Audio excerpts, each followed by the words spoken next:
ಶಿವರಾಜ,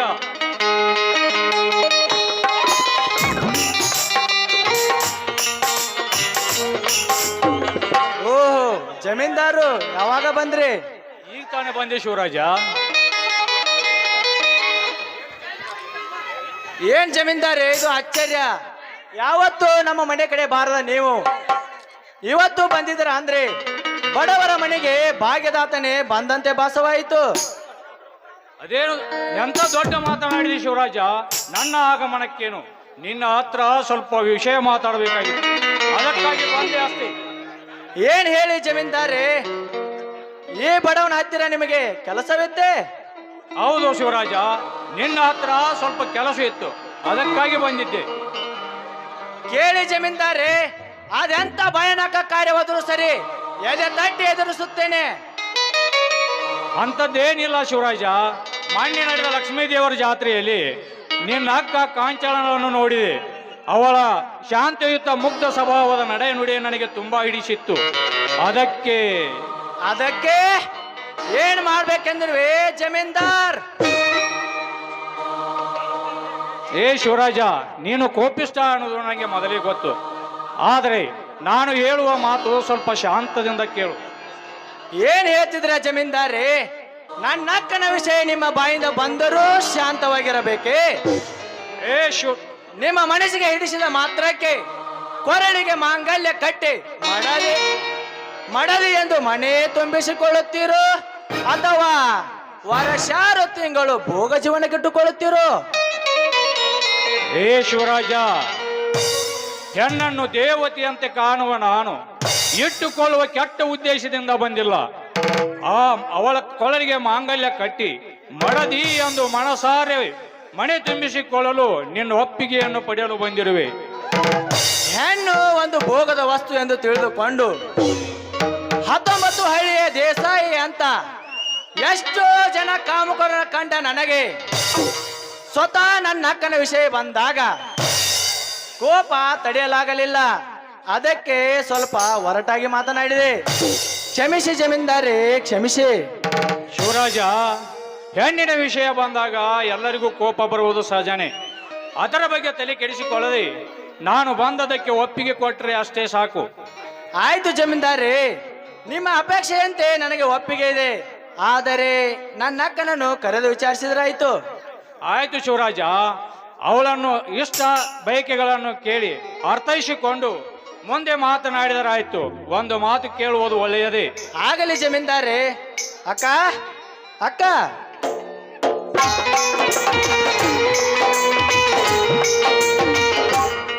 ತಮ್ಮ, ಯಾರೋ ಕರೆದ ಹಾಗಾಯ್ತು? ಯಾರು ಇಲ್ಲ ಅಕ್ಕ, ಜಮೀನ್ದಾರ್ ಬಂದಿದ್ದಾರೆ. ನೀನದೊಂದು ಮಾತು ಕೇಳ್ಬೇಕಿತ್ತಂತ, ಅದಕ್ಕೋಸ್ಕರ ನಿನ್ನ ಕರೆದೆ. ಕೇಳು ತಮ್ಮ, ಅದ್ಯಾವ ಮಾತು ಅಂತ ಕೇಳು. ಅಕ್ಕ, ಜಮೀನ್ದಾರು ನಿನ್ನನ್ನು ಇಷ್ಟಪಡ್ತಿದ್ದಾರಂತೆ. ನೀನು ಒಪ್ಪಿದರೆ ನಿನ್ನನ್ನು ಮದುವೆ ಆಗುತ್ತೇನೆಂದು ಹೇಳುತ್ತಿದ್ದಾರೆ. ಅದಕ್ಕೋಸ್ಕರ ಕೇಳಿದೆ. ತಮ್ಮ, ನನ್ನ ಒಪ್ಪಿಗೆ ಏನೋ ಇದೆ. ಆದ್ರೆ ಗುಡಿಸಲಿನಲ್ಲಿ ವಾಸ ಮಾಡೋ ನಾವಿಲ್ಲಿ, ಅರಮನೆಯಲ್ಲಿ ವಾಸಿಸೋ ಅವರೆಲ್ಲಿ? ಕಾಂಚನ, ಎಂತ ಮಾತನಾಡುತ್ತಿರುವೆ? ಮದುವೆ ಎಂಬುದು ಮನಸ್ಸುಗಳ ಮಿಲನ ವಿನಃ ಮನಸ್ಸುಗಳ ಮಿಲನ ವಿನಃ ಮನೆಗಳ ಮೌಲ್ಯವಲ್ಲ. ನಿನ್ನ ಸಂಪೂರ್ಣ ಒಪ್ಪಿಗೆಯನ್ನೇ ಪಡೆದೆವು. ನಿನ್ನನ್ನು ಮಡದಿ ಎಂದು ಸ್ವೀಕರಿಸುತ್ತೇನೆ. ಆಯ್ತು ಜಮೀನ್ದಾರರೇ, ನನ್ನನ್ನು ಇಷ್ಟಪಟ್ಟವರು ಎಲ್ಲರೂ ವರದಕ್ಷಿಣೆ ಆಸೆಗಾಗಿ ಸಂಬಂಧವನ್ನು ಮುರಿಯೋದಕ್ಕೆ ಮುಂದಾದರು. ಆದ್ರೆ ನಿಮ್ಮನ್ನು ನೋಡಿದಾಗ ನನಗೆ ಹಾಗೆಲ್ಲ ಅನಿಸಲಿಲ್ಲ. ಅದಕ್ಕೋಸ್ಕರ ಒಂದೇ ಮಾತಿಗೆ ನಾನು ಒಪ್ಪಿಕೊಂಡೆ. ಆಯ್ತು ಅಕ್ಕ, ಜಮೀನ್ದಾರ್ ಇಷ್ಟವನ್ನು ಸ್ವೀಕರಿಸುವುದು ಒಳ್ಳೆಯದೇ ಆಯ್ತು. ಅಂದ ಮೇಲೆ ಅವರ ಹೃದಯಪೂರ್ವ ಆಸೆಗೆ ಆಸರೆಯಾಗಿ ನೀ ಬದುಕಮ್ಮ. ಇನ್ನು ಮುಂದೆ ನನ್ನ ಅಕ್ಕ ಮಾತ್ರವಲ್ಲ, ಜಮೀನ್ದಾರ್ ಮನೆತನದ ಸೊಸೆಯಮ್ಮ, ಸೊಸೆ. ತಮ್ಮ, ಜಮೀನ್ದಾರ ಮನೆತನಕ್ಕೆ ನಾನು ಸೊಸೆಯಾಗಿ ಹೋಗ್ತಾ ಇದ್ದೀನಿ ಅಂತ ಒಂದು ಕಡೆ ಸಂತೋಷವಾದ್ರೆ, ಈ ನನ್ನ ಮುದ್ದಾದ ತಮ್ಮನನ್ನು ಬಿಟ್ಟು ಹೋಗ್ತಾ ಇದ್ದೀನಿ ಅಂತ ದುಃಖ ಆಗ್ತಾ ಇದೆಯಪ್ಪ. ಕಾಂಚನ, ನೀವಿಬ್ಬರು ಚಿಕ್ಕವರಿರುವಾಗ ತಂದೆ ತಾಯಿಯನ್ನು ಕಳೆದುಕೊಂಡು ನಿನ್ನ ತಮ್ಮನಿಗೆ ನೀನೇ ಎಲ್ಲ ಆಗಿರುವಾಗ, ಈಗ ನೀನು ನಮ್ಮ ಮನೆಗೆ ಸಮೀಪಿಸುತ್ತಿರುವಾಗ ದುಃಖ ಬರುವುದೇ ಸಹಜನೆ. ಆದರೆ ಯಾರೂ ದುಃಖ ಪಡುವುದು ಬೇಕಾಗಿಲ್ಲ, ಎಲ್ಲರೂ ಸಂತೋಷದಿಂದಲೇ ಇರೋಣ. ಅಂದ್ರೆ ನಿಮ್ಮ ಮಾತಿನ ಅರ್ಥ ನನಗಾಗ್ಲಿಲ್ಲ. ಅಂದರೆ ನಿನ್ನನ್ನು ಮದುವೆ ಮಾಡಿ ನಮ್ಮ ಮನೆಗೆ ಕರೆದುಕೊಂಡು ಹೋಗುವಾಗ ನಿಮ್ಮ ತಮ್ಮನನ್ನು ನಿನ್ನ ತವರ ಮನೆಯ ಉಡುಗೊರೆಯಾಗಿ ಅವನನ್ನು ಕರೆದುಕೊಂಡು ಹೋಗೋಣ. ಸೋತು ಹೋದೆ ಜಮೀನ್ದಾರೇ, ಸೋತು ಹೋದೆ. ನಿಮ್ಮ ಉದಾರ ಮನಸ್ಸಿನ ಮಾತುಗಳಿಗೆ ತವರು ಮನೆಯ ಕಾಣಿಕೆಯಾಗಿ ಬೆಳ್ಳಿ ಬಂಗಾರ ಕೇಳುವ ಈ ಸಮಾಜದಲ್ಲಿ ವಧುವಿನ ಹುಟ್ಟು ಜೀವನವನ್ನೇ ವರದಕ್ಷಿಣೆ ಎಂದು ಬಿಂಬಿಸುವ ಈ ನಿಮ್ಮ ದೊಡ್ಡತನಕ್ಕೆ ನಾ ಯಾವಾಗಲೂ ಚಿರುರಾಗಿರ್ತೇನೆ. ಇದು ನಿಮ್ಮ ಪಾದದ ಸತ್ಯ. ಹೇಳು ಶಿವರಾಜ, ಹೇಳು, ಇದ್ಯಾವ ದೊಡ್ಡ ವಿಷಯವೆಂದು ನನ್ನ ಕಾಲಿಗೆ ಬೀಳುತ್ತಿರುವೆ? ಹಸದವರಿಗೆ ಅನ್ನ ನೀಡುವುದು ರೈತರ ಧರ್ಮ, ಗಡಿಯಲ್ಲಿ ರಕ್ಷಣೆ ಮಾಡುವುದು ಯೋಧರ ಧರ್ಮ, ಸಂಕಟ ಕಾಲಕ್ಕೆ ಸ್ಪಂದಿಸಿ ಸಹಾಯ ಮಾಡುವುದೇ ಈ ಕರ್ಣನ ಗುಣಧರ್ಮ. ಆಯ್ತು ಜಮೀನ್ದಾರಿ, ನಿಮ್ಮ ಗುಣಧರ್ಮ ನಮಗೆ ತುಂಬಾ ಹಿಡಿಸಿದೆ. ನಾನು ಈಗಲೇ ಹೋಗಿ ಸಿದ್ದರಾಮ ಸ್ವಾಮಿ ಹತ್ರ ಮುಹೂರ್ತ ಕೇಳಿಕೊಂಡು ಬರುತ್ತೇನೆ. ನೀವು ಕಾಫಿ ಕುಡಿದುಕೊಂಡು ಹೋಗಿ. ಆಯ್ತು ಶಿವರಾಜ, ನಾನು ಕಾಫಿ ಕುಡಿದುಕೊಂಡೇ ಹೋಗುತ್ತೇನೆ. ನೀನು ಎಲ್ಲಾ ಸಂಬಳ ಕರ್ಕೊಂಡು ಬಾ. ಆದ್ರೆ ಅವ ಸಿರಸೈಲಿಗೆ ಹೋಗ್ಯಾನ, ಅವನು ಬೆಟ್ಟು ಇವನು ಸಿದ್ದರಾಜ ಬೆಟ್ಟು. ಆಯ್ತು ಜಮೀನ್ದಾರಿ. ನಿಮ್ಮಂತ ಪತಿದೇವರು ನನಗೆ ಸಿಗ್ತಾರೆ ಅಂತ ನಾನು ಕನಸು ಮನಸ್ಸಲ್ಲಿ ಕೂಡ ಅಂದುಕೊಂಡಿರಲಿಲ್ಲ. ನಾವು ಬಡವರಂತ ಗೊತ್ತಿದ್ರು ಕೂಡ ನನ್ನನ್ನು ಸತಿ ಅಂತ ಸ್ವೀಕಾರ ಮಾಡಿಕೊಳ್ಳಲು ಬಂದಿದ್ದಿರಲ್ಲ. ಈ ನಿಮ್ಮ ಮಾನವೀಯತೆ ಮಾತಿಗೆ ನಾನು ಶಿರಬಾಗುತ್ತೇನೆ. ಕಾಂಚನ, ಬಡತನ ಸಿರಿತನ ಎಂಬುದು ಶಾಶ್ವತವಲ್ಲ. ಅದು ಇವತ್ತು ಇರುತ್ತದೆ, ನಾಳೆ ಹೋಗುತ್ತದೆ. ಆದರೆ ಮಾನವತೆಯ ಮೌಲ್ಯ ದೊಡ್ಡದು. ಮಾನವತೆ ಮೌಲ್ಯಕ್ಕೆ ಬೆಲೆ ಕೊಟ್ಟು. ಜಮೀನ್ದಾರರೇ, ಈ ನಿಮ್ಮ ದಯಾಳು ಗುಣ ಸದಾ ಹೀಗೆ ಇರಲಿ ಅಂತ ಆ ಲಕ್ಷ್ಮೀ ದೇವಿಯಲ್ಲಿ ನಾನು ಶರಗೊಟ್ಟಿ ಬೇಡಿಕೊಳ್ಳುತ್ತೇನೆ. ಈ ನಿಮ್ಮ ಬಾಳಿನಲ್ಲಿ ಸುಖ, ಶಾಂತಿ, ನೆಮ್ಮದಿಯನ್ನು ಕಲ್ಪಿಸುವಂತ ಮನಪೂರ್ವಕವಾಗಿ ಇನ್ನೊಂದು ಸಲ ಆ ತಾಯಿಯಲ್ಲಿ ನಾನು ಬೇಡಿಕೊಳ್ಳುತ್ತೇನೆ. ಆಯ್ತು ಕಾಂಚನ, ದೇವರು ಒಳ್ಳೆಯವರಿಗೆ ಒಳ್ಳೆಯದೇನೆ ಮಾಡುತ್ತಾನೆ. ಇದೇ ಸಂತೋಷದಲ್ಲಿ ಒಂದು ಹಾಡನ್ನು. ಇದೆಲ್ಲ ಹೆಂಗ್ ಬೇಗ ಬರ್ತೈತೆ ನೋಡಿ ನಿಮಗ.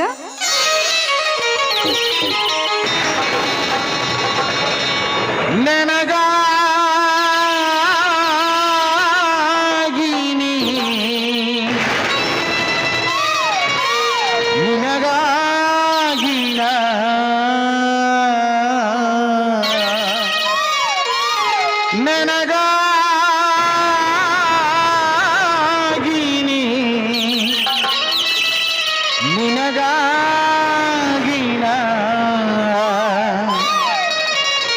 ಕೊನೆವರೆಗೂ ಬದುಕಬೇಕು ನನ್ನೊಲವೇ ನೀ ಬಾರೆ, ನನ್ನ ಚೆಲುವೆ ಬಳಿ ಬಾರೆ,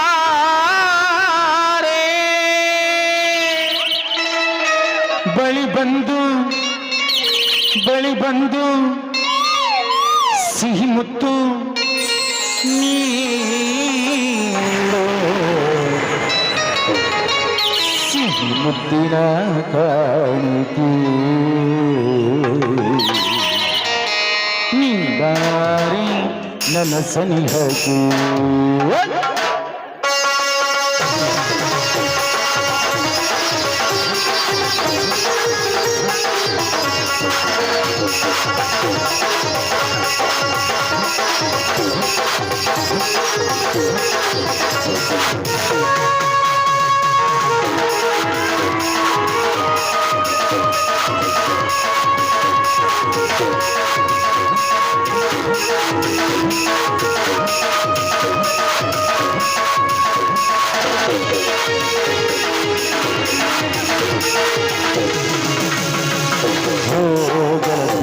ನನ್ನ ಒಡತಿ, ಓ ಗೆಳತಿ, ನನ್ನ ಒಡತಿ, ನನ್ನ ಬಾಳಿಗೆ ಬೆಳಕಾದೀನಿ, ನನ್ನ ಉಸಿರಿಗೆ ಉಸಿರಾದೀನಿ, ನೀಡೋ ನೀಡೋ.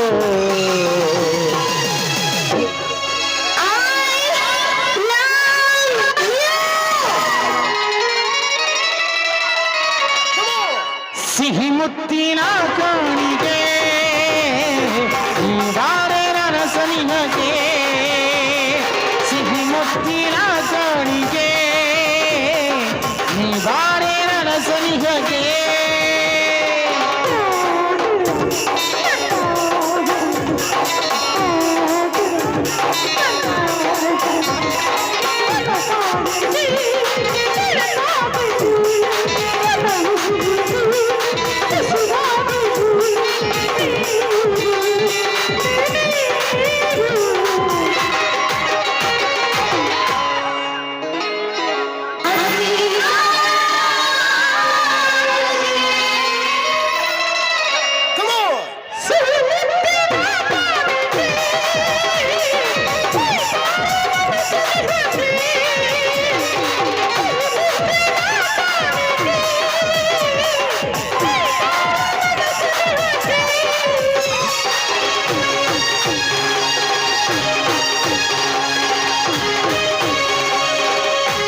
ಚೆಲುವೆ ಬಳಿ ಬಾ ಬಳಿ ಬಂದು ಸಿಹಿ ಮುತ್ತು ನೀಡು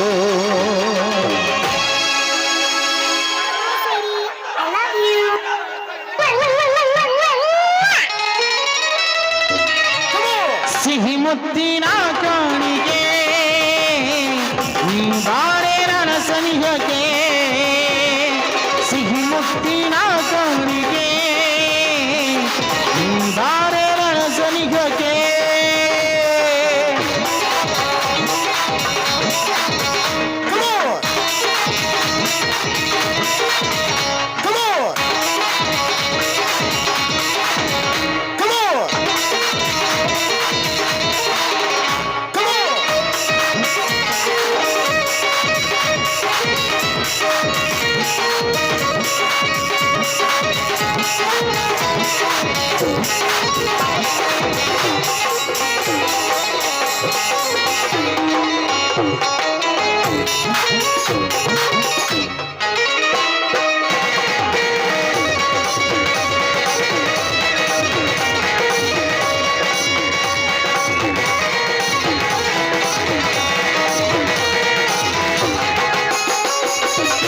ಪ್ರೇಮದ ಕಲ್ಪನೆ ಈ ಬಾಳ ಪಯಣಕ್ಕೆ ಜೊತೆಯಾದೇನೆ ಹೇ ಹೇ ಲಲಲಲ ಹೇ ಹೇ ಲಲಲಲ ಈ ಪ್ರೇಮದ ಕಲ್ಪನೆ ಈ ಬಾಳ ಪಯಣಕ್ಕೆ ಜೊತೆಯಾದೇನೆ ನನ್ನೊಲವೇ ನೀವಾ ನನ್ನ ಚೆಲುವೆ ಬಳಿ ಬಾ ಬಳಿ ಬಂದು ಸಿಹಿ ಮುತ್ತು ನೀಡು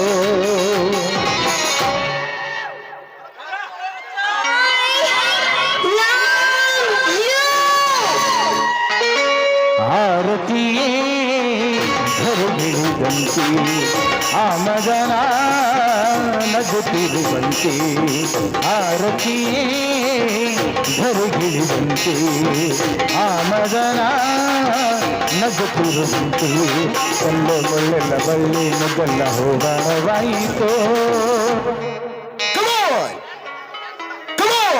ಎನಿಸುತ್ತೀವಿ ಹೋಗವಾಯಿತು ಎನಿಸುತ್ತೀವಿ ಆರತಿಯೇ ಧರಿಗಿಳಿದಂತೆ ಆಮದನ ನಗುತ್ತಿರುವಂತೆ ಕಲ್ಲು ಮುಳ್ಳೆಲ್ಲ ಬೈಲು ಮೊದಲ ಹೋಗವಾಯಿತು ಎನಿಸುತ್ತೀವಿ ಹೋಗವಾಯಿತು ಎನಿಸುತ್ತೀವಿ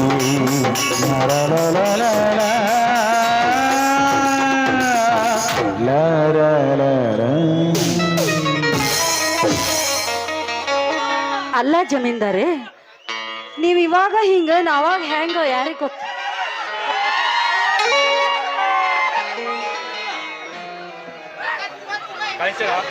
ಹಾ, ನಾನು ಇನ್ನು ಸ್ವಲ್ಪ ಕೆಲಸ ಐತಿ, ಹೋಗಿ ಬರುತ್ತೇನೆ. ಅಯ್ಯೋ ಡ್ಯಾನ್ಸ್ ಮಾಡಿ ಸುಸ್ತಾಗಿರಿ, ಒಂಚೂರು ಕಾಫಿ ಕುಡ್ಕೊಂಡು ಹೋಗ್ರಿ. ಕಾಂಚನ, ಕಾಫಿ ಏನು, ನೀನು ಮಾಡಿದ ಡ್ಯಾನ್ಸ್ ನೋಡಿ ಊಟ ಮಾಡಿದತ್ತೆ ಸಂತೋಷವಾಯಿತು. ಕರೆನಾ ಕರೆನಾ ನಿಜವಾಗ್ಲು? ಹಂಗಾದ್ರೆ ಕಾಫಿ ಬ್ಯಾಡ? ಊಟ ಮಾಡಿದ ಕಾಫಿ ಬಂದಾಗ ಕಾಫಿ ಕುಡಿ. ಸರಿ, ಹೋಗಿ ಬರ್ತೀರಾ? ಟಾಟಾ.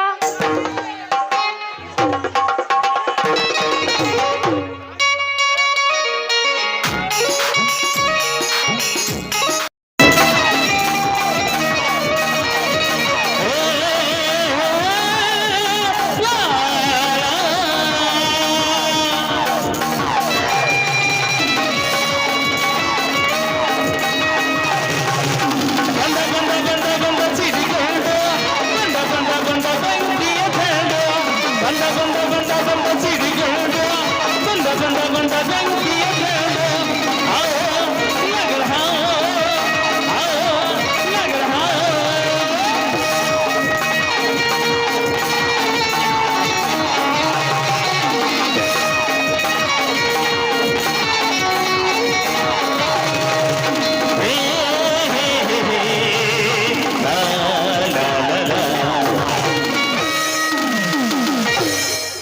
ಕಾಂಚನ, ಕಲಿಯುಗದ ರಸಿಕರ ಕಂಗಳ ಅಂಗಳದಲ್ಲಿ ಸೌಂದರ್ಯ ಸುಖಿಯಾಗಿ ಮುಗಿಲ ಮಲ್ಲಿಗೆಂತೆ ಮಿಂಚುತ್ತಿರೋ ನಕ್ಷತ್ರ ಹಾಗೆ ರಮಣಿಸುತ್ತಿರೋ ನೀನು ಈ ಮನ್ಮಂತ ಮಂಚದ ರಾಣಿ ನೀನಾಗಲೇಬೇಕು.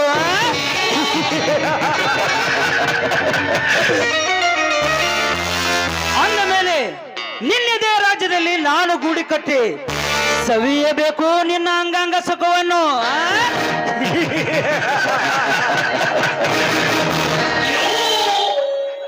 ಈ ಒಂದು ನನ್ನ ಪ್ರಯತ್ನಕ್ಕೆ ನೀನಾಗೆ ನೀನು ಒಲಿದು ಬರುವುದಿല്ലെಂದು ನನಗೆ ಚೆನ್ನಾಗಿ ಗೊತ್ತು. ಆದರೆ ನೀನಾಗೆ ನೀನು ಒಲಿದು ಬಂದರೆ ಸರಿ, ಇಲ್ಲದೆ ಹೋದರೆ ಒತ್ತಾಯದ ಓಲಕ್ಕಿಗೆ ನಾ ಬಿಡಬೇಕಾಗುತ್ತದೆ ಕಾಮ ತುಂಬಿದ ಬಲಾತ್ಕಾರದ ಬಾಣ.